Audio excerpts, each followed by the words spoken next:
তারা মসজিদে গিয়ে মসজিদ কমিটিকে পদত্যাগ করতে বলেছে। আমরা বিশ্ববিদ্যালয় ভিত্তিক শুধু কমিটি দিয়েছি। বাংলাদেশের বিশাল একটা সংখ্যা আমরা এখন দেখতে পাচ্ছি।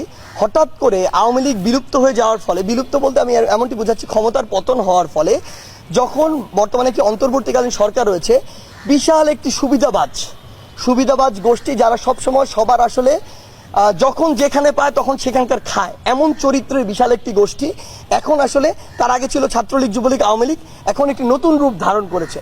নতুন রূপটি হচ্ছে তারা ভুয়া সমন্বয়ক সহ সমন্বয়ক হয়ে উঠেছে, ভুয়া আন্দোলনকারী হয়ে উঠেছে। তারা তাদের জায়গা থেকে বিভিন্ন কমিটি তৈরি করে, আমরা এমনও পেয়েছি যে উত্তরা 12 নম্বর সেক্টরে নাকি একটি কমিটি হয়েছে যারা মসজিদে গিয়ে মসজিদ কমিটিকে পদত্যাগ করতে বলেছে।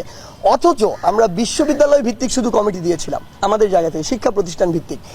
সেই জায়গা থেকে এই মানুষগুলো তাদের ব্যক্তিগত উদ্দেশ্য হোক, কিছু রাজনৈতিক উদ্দেশ্য, সেগুলো বাস্তবায়নের জন্য এমন কিছু কাজ করছে যেগুলো অপ্রত্যাশিত।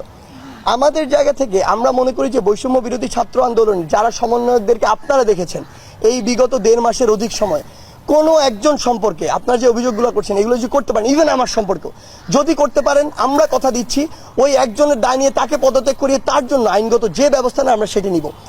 আমরা মনে করছি যে অন্তর্বর্তীকালীন সরকারের এই যে অল্প একটু সময় রয়েছে, এই সময়টুকুতে দেশ একটি স্থিতিশীল অবস্থায় আসার পূর্ব পর্যন্ত, অর্থাৎ যখন আমার মনে হবে যে চক্রান্ত করার যে বিষয়টি তাদের, ওই বিষয়টির যে সম্ভাবনা সেটি কমে এসেছে, দেশ স্থিতিশীল অবস্থায় রয়েছে, এমন অবস্থা মনে হলে আমরা এই বিষয়ে আলোচনায় বসে সিদ্ধান্ত নিব। কারণ আমরা আগেই বলেছিলাম যে এটি আমরা লং টার্মে এই প্ল্যাটফর্ম ব্যবহার করার আমাদের কোনো উদ্দেশ্য নেই।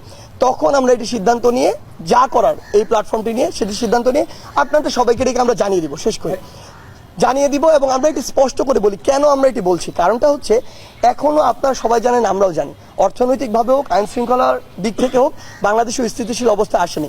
আমরা যদি মনে করি যে আজকে থেকে 7 দিন পরে এরকম একটি বড় চক্রান্তের আভাস আমাদের কাছে এসেছে, তখন তো আমাদের রাজপথে নামতে হবে, একটি ডাক দিতে হবে।